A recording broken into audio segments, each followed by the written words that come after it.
Hi and welcome to our Narcissistic-Codependent Society. In these short podcasts, Kim and I discuss how narcissism and codependence play out in our society. One way to understand narcissism and codependence is as an imbalance. The narcissistic view on life believes that the winner takes all and that nice guys come last. While the codependent feels that giving makes them a good person and expects that if they give, that others should automatically give something in return.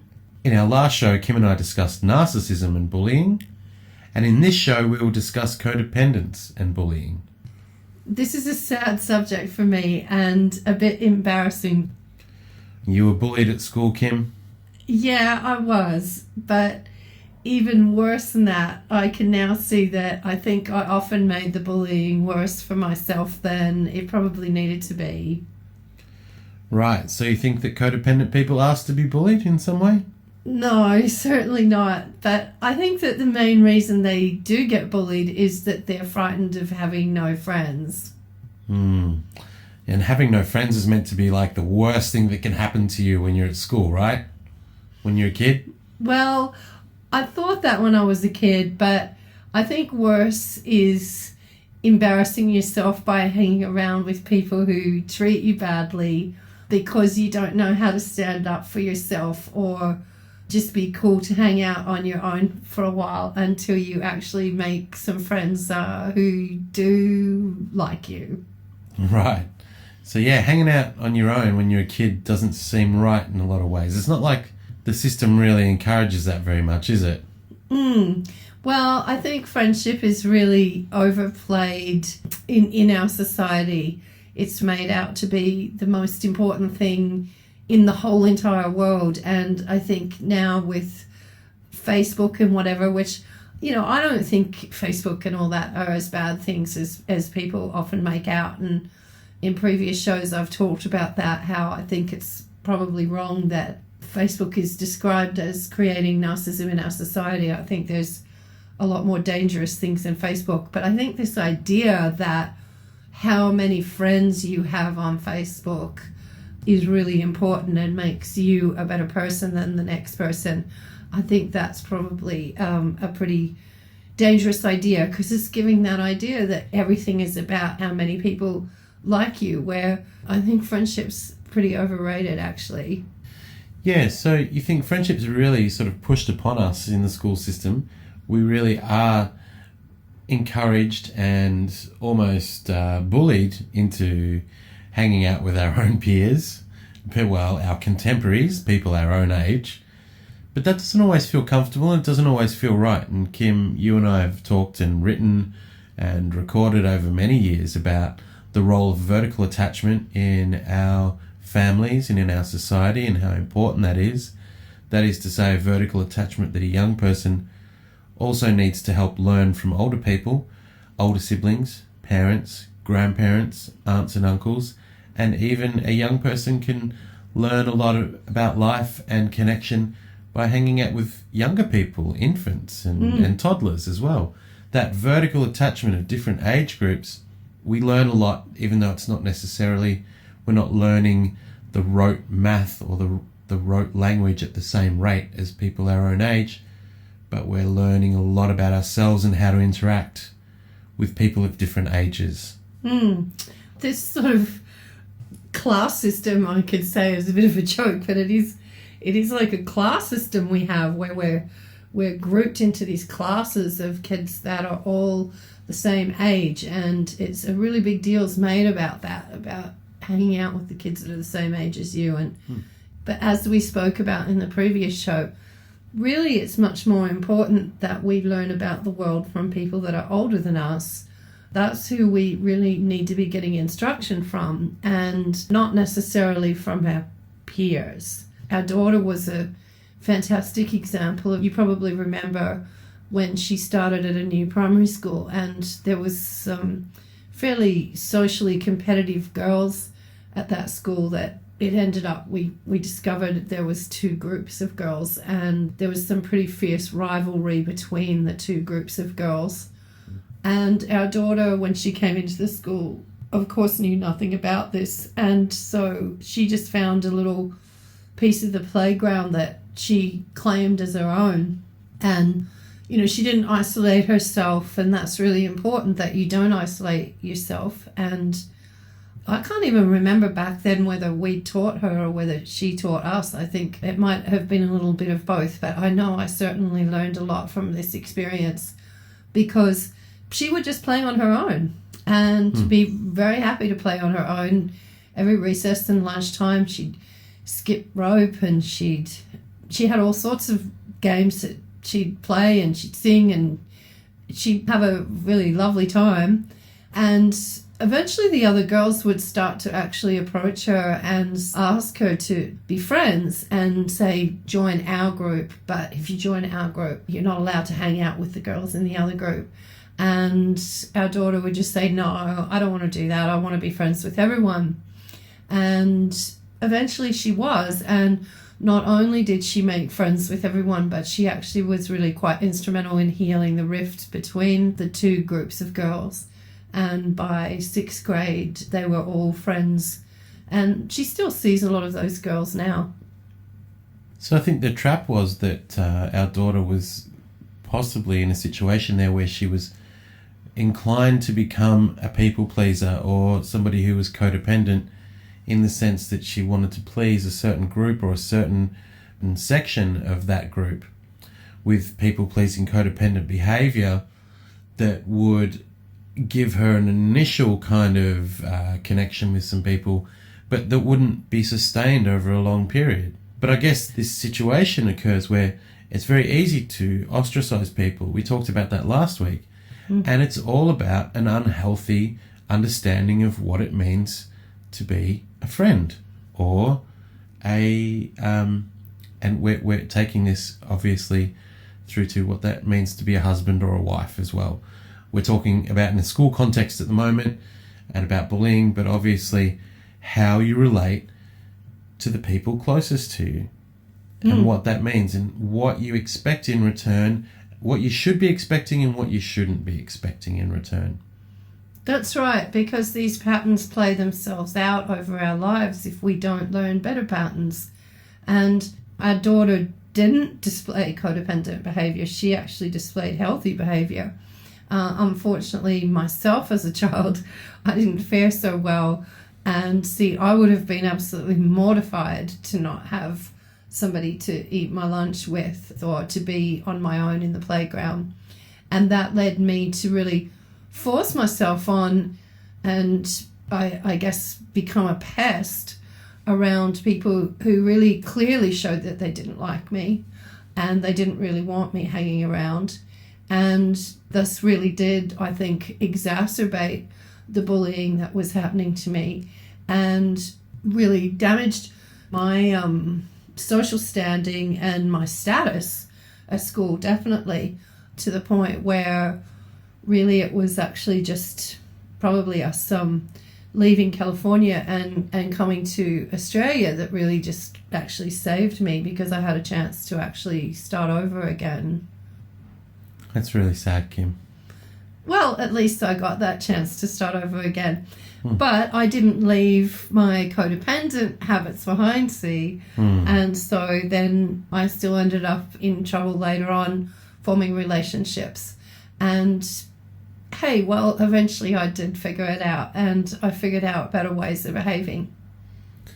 So let's just say you're in a situation where there's some people around you, whether it's in a school or a workplace or in a family or in a church group or a sporting group, whatever it is. You're in a situation where you feel like you don't have a large enough segment of people that you're in good rapport with. You might be new to the group. You might be in a relationship where you're feeling like you don't have a good quality connection with your children and your partner or your neighbours or whatever it is. Put yourself there and see what does it feel like. And it feels awful. There's nothing worse than this. I've got a couple of stories where I was in large groups with people, my peers, and I was absolutely horrified I was on my own. I didn't know how to deal with it. Yeah. But you are only who you are, and all you have is your own resources at the time. And at that point, it's very important not to become codependent or narcissistic in your approach. I know it's easy to throw caution to the wind and just go, okay, I'm just going to throw it in. I'm just going to do my best and I'll just rely on my narcissistic flair and charm. Or I'll be polite and give a lot of praise to somebody for what they're wearing or how they look or whatever that, and maybe they'll owe that to me in return. But we don't. Our society isn't like that. Our society gobbles up people in vulnerable situations like that. So we have to proceed with caution. And the codependent tendency to try and give praise or gifts or to be overly generous is really a very dangerous move. Or even plead for people to be nice to them, try and convince people that they should be nice to them. Why are you being so mean to me? Can't you see that you're hurting me? Be my friend. It's very sad. We mentioned the book in our last show, Hold On to Your Kids. Very sad book, but really a book that we recommend if you've been bullied or you're dealing with bullying, particularly with your kids. And there's some terrible stories in there of kids who were bullied to the point where they were even murdered. And the whole while, witnesses watching these kids saying, but I just want to be your friend, but I just want you to like me. Now, why would you want somebody to like you or say, I just want to be friends with somebody who's in the process of drowning you or is in the process of like killing you? I mean, this really just shows how abhorrent this pattern of behavior is with codependence. So what you were mentioning before, Steve, you're alone, you're in a situation where you don't know anyone at the school. So I guess the narcissistic tendency would be to say, oh, well, I'm better than all these people anyway. Who are these people? They think they're so great. And to sort of puff yourself up and try and attract attention to yourself by boasting or bragging or by maybe picking on somebody else that appeared vulnerable, putting somebody down and trying to get a laugh and trying to win the crowd over to give you attention through that. While the codependent way of behaving, as I just mentioned, may be pleading for attention, trying to please people, giving compliments, as you just mentioned, or really just trying to be really nice and say, look, I'm going to be really nice to you. You should be nice to me in return. So both of these patterns of behavior in terms of trying to attract friends or trying to form a connection with other people are unhealthy. So the healthy way of behaving in that situation is to just understand that, hey, we're not always in a situation where we've got people around us who we're friends with or who we know. And it's actually okay to be by yourself. And as long as you hang out fairly close to the crowd, don't isolate yourself, and you stay cool about being on your own and just get about your own business, it usually won't be long until someone who is interested in making friends with you is going to come and say hello. As long as you don't do anything to mess that up by being arrogant or being too people-pleasing. And that's where the pattern starts going wrong. Understanding that we as individuals have a fair bit of narcissism and codependence in us, depending on the situation, but our society is completely full of it. And the other individuals in this world are going through the exact same anxiety in a lot of cases. So knowing yourself is one thing, but knowing that the situation can often call for you even more to know yourself and just be prepared and not try and jump into something that's narcissistic or codependent is really going to support you in building a solid connection. So we've got a situation like it's at school, or it's the same with your relationship.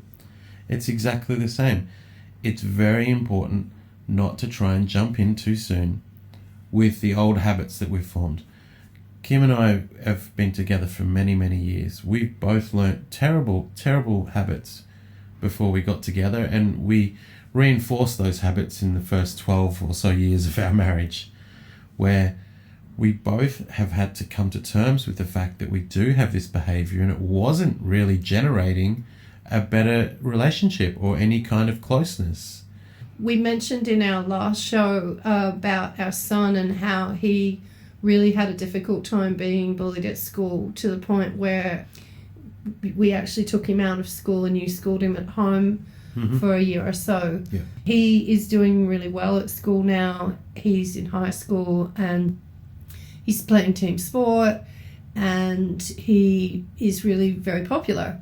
Although we taught him the skills that he needed to learn to stand up for himself and to turn that situation around from being really at the bottom of the pecking order socially to now being, one of the kids that's much closer to the top. He's still very frustrated because he sees other kids that are going through the same thing that he was going through. And although he himself learned, he isn't actually able to teach them. He doesn't have the resources to teach them. And he's very frustrated that the school system isn't teaching them. It was only just last week that he mentioned to me in the car when we were on our own that he just couldn't believe that all they learn at school over and over is don't be a bully, don't be a bully, don't be a bully. And he said they just have it drummed into them constantly that being a bully is bad. But what he said to me is, you're not going to stop people bullying other kids. As if that's going to work. Why are they not teaching the kids what you taught me, Mum? And he was angry, but he was also so frustrated about it because it really hurts him to see other kids going through what he went through. It was very hard for me to answer that. I don't know why. Yeah. I surely can't be the only person on the entire planet that's come to see this in a different way and understood that, of course, the problem really needs to be dealt with by empowering the kids who are being bullied to learn to stand up for themselves better. I mean, obviously that needs to be the solution, doesn't it? I mean, you can't leave the solution in the hands of the perpetrators, can you? No, absolutely, Kim. That's so important. And our son really was talking about a friend of his who was getting targeted and felt he couldn't help him. But that brings us, Kim, to your article called The Myths of Bullying. After reading that, I think you could see that, well, it's the system. The system really does need to have some questions asked of it. It's a bit like asking kids to not take drugs. It's kind of, you can ask them to stop, but of course there's some allure in that. But with bullying, it's something different. There is a response that can be taught to kids and they can deal with it, and it comes from a point of understanding. Learning about ourselves is only one simple starting point. Learning to be able to deal with it is an ongoing process. Because on one hand, they're saying, don't be a bully, but on the other hand, they're also teaching this competitive system that really pits kids against each other and says that, having the right answer and being the best and beating everybody else in your test results and being the winner is the way to succeed in life. And so we really end up with these two very different ways of looking at life that are being taught to us. And society's pushing both of these worldviews on us all the time. And really, depending on who you are, you tend to get one worldview pushed on you more than the other. On one hand, we're not meant to offend anyone, and we're told that we need to keep other people happy, particularly girls are raised that way. Don't offend anyone. And then on the other hand, like you mentioned before, Steve, we're also told that nice guys come last. Yeah.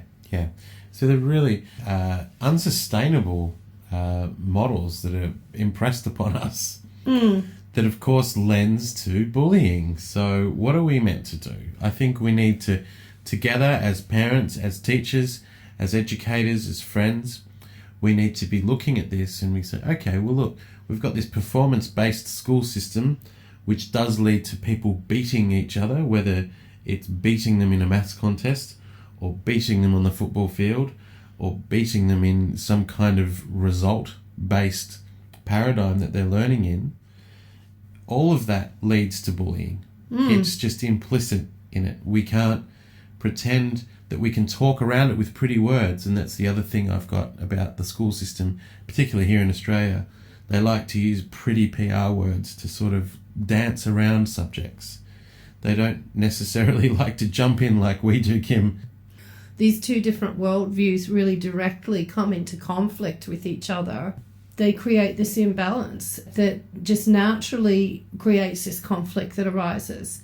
And I mean, obviously there needs to be some kind of scoring and testing system in schools, but I think that we need to really be focused a lot more on this vertical attachment ideas, that the teachers need to be allowed to give a lot more time to the kids. Smaller class sizes is something that's very important, but also that kids are actually encouraged to better their own performance. So it's really about them challenging themselves and them stretching themselves. Because if we look at research, it shows, well, there's one of the biggest research projects that was ever done of people who, you know, reached an old age and also felt like that they'd had a successful life that they felt was meaningful.